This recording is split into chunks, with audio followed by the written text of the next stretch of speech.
사건들도 참 많았는데 제일 큰 사건이 한번 그 전 회사 전 사원들이 몽땅 실려간 적이 있어요. 그게 77년 봄인가? 한번 77년 4월쯤일 거예요. 나는 그때 없었고. 아침에 그냥 다들 출근해가지고 이 일을 막 시작하려고 그러는데 9시 반쯤 됐나? 갑자기 편지 공문이 확 열려 누가 발로 쾅 차고 들어오는 거예요. 들어오면 금방 책상 위에 뛰어 올라가가지고 권총을 팍 빼요. 꼼짝 마! 그래 놓고는 나 용산서 무슨 과장인데 전부 손 책상 위에 올려놓고 꼼짝 말라는 거예요. 그러니까 경찰인 거네요. 사복을 입고 들어왔었는데 그 뒤에 정보 기관찰들이 따라 들어오더라고. 그 나중 우리 이제 그 나중 얘기를 들으니까 그때 벌써 회사 밖으로 전 회사를 아주 둘러싸도록 경찰이 포위를 했대요. 포위를 하고 나서 이제 돌았는데 그 편집이 들어와서 우리 꼼짝 못하게 하고 책상 서랍까지 다 뒤지는 거예요. 근데 요새 같으면 당신 영장 있느냐 뭐 어떻고 뭐 따지기라도 할 건데 그 권총 빼들고 꼼짝만 하는데 그건 뭐 따지지도 못하고 꼼짝 못하고 당하는 거죠 이제. 근데 더군다나 나는 그때 그 서랍 안에 그때 다 철제 책상 썼잖아요. 그래서 이 책상 서랍을 열면 덜커덕거리는 소리가 다 난다고. 나무 책상 같이 부드러운 게 아니니까. 근데 그때 스크랩이 신문 스크랩이 스크랩 많았지. 나도 많았지. 네. 그난 더구나 그때 박동선 스캔들이라고 우리 박재광이 정권에서 제일 싫어했던 박동선 스캔들이 국내 신문에 일체 보도가 안 되는데 그 미국 그 성조지 스타즈 스트라이프스 거기에는 다 나와요. 그거를 내가 이제 집사람을 통해 가지고 그걸 전부 이제 그 기사를 다 해가지고 스크랩 해가지고 서랍에 넣어놨었는데 영케 그걸 이제 그 서랍을 빼는데 소리가 안 나게 빠지더라고. 서랍이 열려서. 그래서 빼가지고 그걸 그 스크랩을 빼가지고 내 바로 뒤에 저런 책상이 있는데 책장이 있었는데 거기를 어떻게 손을 이렇게 놔가지고 이렇게 집어넣었는데 모르게 집어넣었어. 그래놓고 이제 문 닫고는 살았다 싶은 거예요 이제. 이제 그랬는데 나중 그래서 이제 몽땅 실어가서 그 사람들 버스를 동원해가지고 공무국 직원들까지 다 실어간 거예요. 근데 그때 용산서로 들어갔어요. 용산 경찰서로 몽땅 다 실어갔는데 나중 빠진 사람이 먼저 사장하고 상무하고 두 사람 빼고는 회사 전 사원들 다 실어간 거예요. 그 이제 그때 이제 그 가면서 그래서 우리 저 공장에 그때마다 납할자 쓸 때니까 그 납은 24시간 끓여야 하잖아요. 한번 굳어버리면 안 되니까. 계속 끓이는데 그것 때문에 잘못하면 회사 이제 저 공장에 불날 가능성이 있다. 그 주저 담당 사원은 좀 한둘 좀 빼라. 그 사람들은 뭐 관계 있겠냐 안 되는 거예요. 그 사람들이 다 갔다가 이제 그 사람 빨리 이제 보내주긴 빨리 보내줬는데 나중 그 사람들이 이제 왜 우리를 그렇게 데려갔냐 하니까 그 무렵에 용산뿐이 아니고 서울 시내 몇 군데에 뭐 어느 민주 시민인가 뭐 한 민주 시민인가 뭐 그런 이름으로 그 유인물이 이제 반정부 유인물이 뿌려졌대요. 그리고 전 서울 시내 경찰들이 그 수사를 다 하고 있는데 그 용산경찰서에서 그 전부터도 이제 저는 주간 시민이라는 게 좀 주시를 했겠죠. 예, 좀 주시를 하고 있었는데 그런 게 터지니까 저기서 뭐 했겠다. 근데 그 유인물은 옛날에 그 가리방 그런 거 있잖아요. 그 원지에다 써가지고 이제 손으로 이제 등사기로 미는 그건데 신문사에서 등사기를 왜 쓰겠어요? 인쇄시설 다 있는데 저는 그 핑계로 이제 우리를 몽땅 다 데려왔는데 데려가 보니까 그건 전혀 엉뚱하고 그때 나한테 이제 파고 묻는 게 아까 이제 그 불문과를 나왔는데 불어 못한다는 오세고라는 친구하고 또 여여대 이혜경이 사회학과 나왔던가 그 사회학과 나온 이혜경이라고 이혜경 씨 여성운동가. 그 요새 유인태 씨 요새는 정계 거물이지. 유인태 씨 부인이죠 이제. 근데 그 이혜경 씨하고 둘을 누구 추천으로 채용을 했냐? 날 보고 네가 알고 뽑아온 거냐? 아니면 누가 추천을 했느냐?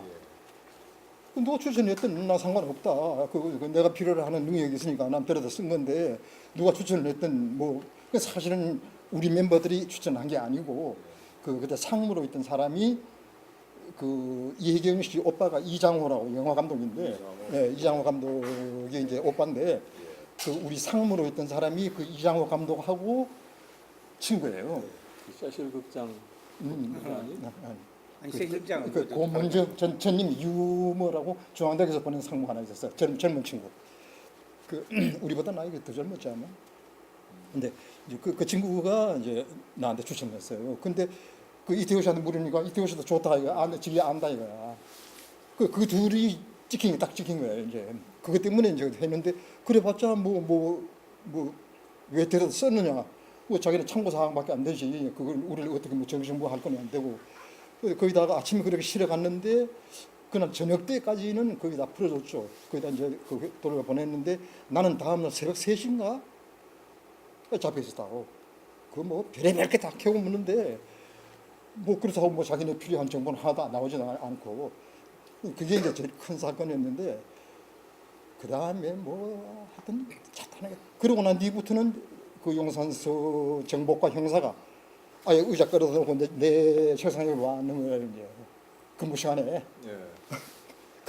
지가 완전히 있은 분들 어떡할 거예요 그걸. 이게 사실상 용산 경찰서의 정보부 형사가 주간 시민의 편집국에 상주를 한 겁니까? 그렇지, 사실상? 그렇지. 아, 그전에는 뭐 대부분 다 있었으니까. 네. 어느 그건 다 그랬어요. 그러니까 이제 주간 신문이랑 주간 시민은 그때까지 없었는데 그러니까 그 전에 가끔 전화만 했지. 예. 전화를 묻고 뭐 이랬는데 그때부터는 아예 의자 갖다 놓고 지가 앉아 있는 거예요. 그 내가 앉아 있어봤자 별 볼 일 없을 거예요. 나하고 점심이나 먹으러 나가지 그러고 이제 했는데 그때는 그뿐이 아니고 어떻게 연락을 했는지 우리 집으로도 그때는 이제 그 서부 경찰서인데 난 집은 이제 그쪽이니까 서부 경찰서 정보과 형사가 그 용산서에서 뭐 의뢰가 왔는데 그리고 집에도 가끔 찾아와요. 찾아와가지고 그냥 와가지고 뭐 동태 살피러 온 거죠 이제 그게. 그러니까 그 누나 그때 노부모를 모시고 있었는데 우리 부모 우리 어른들은 큰일 난 줄 알죠. 아들이 평소에 나쁜 짓 할 줄 모르는 놈인데 경찰서 형사가 수시로 찾아오니까 그때 뭐 우리 뭐 다 그렇게 당했지만. 그 세 분 말씀을 들으니까 이 주간 시민이라고 하는 매체가 상당히 특별한 매체였고요. 이게 70년대 언론사에서 그 좀 제대로 좀 살펴봐야 될 그런 매체인 것 같습니다. 일종의 그 동아일보 밖에 또 다른 동아일보 편집국인 것 같네요. 그러니까 자유로운 동아일보 편집국.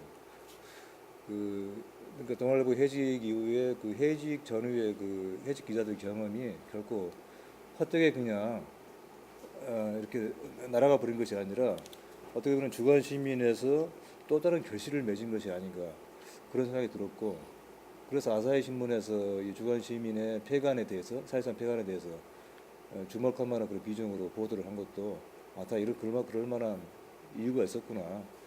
이게 이를테면 또 다른 그 박정희 정권의 언론 탄압이라고 볼 수도 있는 사건이었구나 그런 생각이 드네요. 근데 저는 또 한편에서는 아까 그 주간 시민의 부수가 이렇게 지금 급증했다고 하는 것은 또 그만큼 당시에 75년의 동아투이 그 해직 사태 이후에 더욱더 이제 한국의 언론들이 아주 이제 꽁꽁 그런 자유로운 그 보도에서 꽁꽁 이제 묶여버렸을 테고요. 어떻게 보면은 그런 상황에서 주간 시민과 같은 그런 보도에 목말라 있던 독자들의 요구가 그만 컸던 것이 아닌가 또 그런 생각이 듭니다. 그래서 그런 여러 가지 요인들이 좀 어우러졌던 것이 아닌가 그런 생각이 드는데요. 그 폐간, 그러니까 사실상 폐간, 그 폐간 당시의 상황을 좀 자세히 좀 말씀해 주시죠. 그 아까 보도국장 이야기를 잠깐 했었는데 용산 경찰서 정보과 형사가 내 자리에 와 앉고 난 뒤부터는 보도국장이 전화를 하지 않고 그 공식 그 문무부 장관 직인이 지킨 공식 공문을 보냈어요. 경고장 그러고 그걸 보내고 나한테 또 전화를 또 하고 계속 이러면 자기도 어떻게 더 봐줄 수가 없다. 지금까지 자기가 봐줬다는 얘기죠. 자기도 이제 봐줄 수가 없다. 그러면 그럼 어떻게 한다는 얘기냐? 하여튼 뭐 보안사로 넘기든 정보부로 넘기든 자기네 손에서 떠난다. 그런 식으로 이제 그 압력을 준 거죠. 그래도 이제 말을 안 들으니까 그 다음에는 아마 이제 사장이나 중앙대학 재단 쪽으로 압력을 준 것 같아요. 근데도 사장은 나한테 그런 이야기를 안 해요. 뭐라고 그러던데 그런 이야기가 왔다 그러면 날 보고 뭐 신문 좀 그런 것 좀 하지 말아라고 이제 이야기를 해야 될 것 같으니까 그 사장은 일체 그런 이야기가 없었어요. 없었는데 그 다음에 그러면서 우리가 저 신림동, 봉천동, 신림동 쪽하고 신촌 쪽 판매 부서, 가판 부서가 엄청 늘어나요. 나오면 거의 뭐 그날짜로 그 통상 우리가 월요일 오후에 신문을 찍나 화요일 아침에 가판대 나가나 그런데 거의 당일로 매진이 되다시피 엄청 나갔어요. 그쪽에 특히 대학이 많은 데다 서울대하고 이제 연대 그래. 예, 그거죠 이제. 그러니까 이제 그 학생들이 그 젊은 학생들이 그렇게 좋아했다는 이야기인데 그때 부수가 35,000을 찍었대요. 35,000. 네. 대단하네. 그리고 이제 팔리는 가판이 32,000 가까이 팔렸대요. 그러니까 10% 정도 이제 뭐 반품이 있거나 뭐 어디 다른데 우리 다른 데로 쓰거나 뭐 그런 건데 35,000 그때 사람들이 다들 하여튼 놀랐어요. 그때 당시 혹시 월간 신동아 부수가 그때는 몇 프로 나갔습니까? 모르겠어요. 그건 모르겠는데 그때 그래서 이제 그 출판이나 언론계 이제 우리끼리 이제 아는 사람들 이야기로는 주간 시민이 완전 단거리 선수다. 그리고 그때 그 강원용 목사가 하시던 그 크리스천 아카데미 거기에서 이제 대화라는 월간지를 만들었는데 그게 이제 중거리. 그리고 이제 그 백낙천 교수가 만든 그 창비가 장거리 선수다. 그 참 다들 보기 좋다. 그런 얘기, 들을 정도로. 예, 그런 이야기를 했었는데 사실은 그 이달순 사장한테 참 고마워요. 그러고 계속 나가니까 중앙대학 쪽에서 이제 뭐라 그랬겠죠. 그 사장한테 뭐라 그랬죠. 근데 아무 이야기가 없다가 그 78년 2월 초에 그 첫 주죠. 2월 첫 주가 들어섰는데 지금 다 만들어 놓고 막 인수를 돌리려고 그러는데 사장이 그 나한테 전화를 했어요. 통상 사장하고 만날 일이 없는데 전화를 잠깐 올라오라고. 그 이번 후 아직 안 인쇄 안 했죠. 안 했다고 했더니만은 지금이라도 좀 사고를 좀 넣어달라. 사고를 넣었는데 그 인쇄 시설이 너무 노후했기 때문에 이걸 교체하기 위해서 당분간 자진 휴관한다. 그 자진이란 말을 꼭 넣어야 한다. 그 무슨 얘기인가 아시겠죠? 그러면 사장이 그러는데 뭐 금방 알죠. 그 전부터 벌써 그런 낌새도 느껴지고 뭐 했으니까 뭐 할 수 없지 이런 사태 올 줄 알았다. 그런데도 정말 그 일본 아사히 신문 말고는 다른 데서는 한 줄도 그게 기사가 나간 적이 없죠. 나간 적이 없는데 아사히 신문에서도 우리 사고로 자진해서 폐간도 아니고 자진 휴관이다.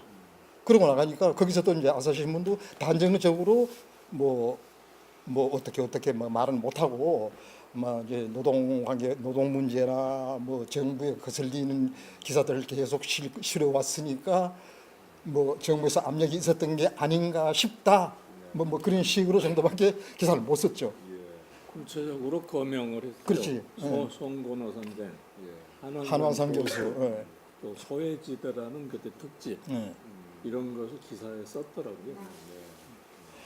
그때 그 신년 특집에도 그때 한번 그 송건호 선생하고 한원상 교수하고 그 시인 고은 씨하고 세 분을 모시고 신년 대담을 시켰는데 거기도 엄청난 이야기들이 많이 나갔고 그 송건호 선생이나 그 한원상 교수나 그 개인 칼럼을 한참씩 연재를 했고 하여튼 정부에서 싫다는 짓은 골라가면 다 했으니까. 다른 신문에 못 쓰는 건 다 그럼. 썼으니까. 그러니까 처음에는 사세가 미미하니까 이걸 별로 관심을 안 두는데 점점 발행 부수가 늘어나고 그러니까 가판이 3만 부 정도 올랐으니까 그게 내가 느껴요. 정부에서 그 문공부에서 나한테 오는 압력이 달라진 거예요. 계속 같이 올라가고. 더구나 이제 대학가에서 그 엄청나게 구독을 하고 그러니까 관심을 갖다가 이제 기회를 노렸던 거죠. 그래서 결국은 형식은 뭐 휴관이지만 실질적으로는 폐관. 다시 그 뒤로 다시 문을 못 열었으니까. 강제 폐간이니까. 자진이 아니라 강제. 그렇지. 강제 폐간이지.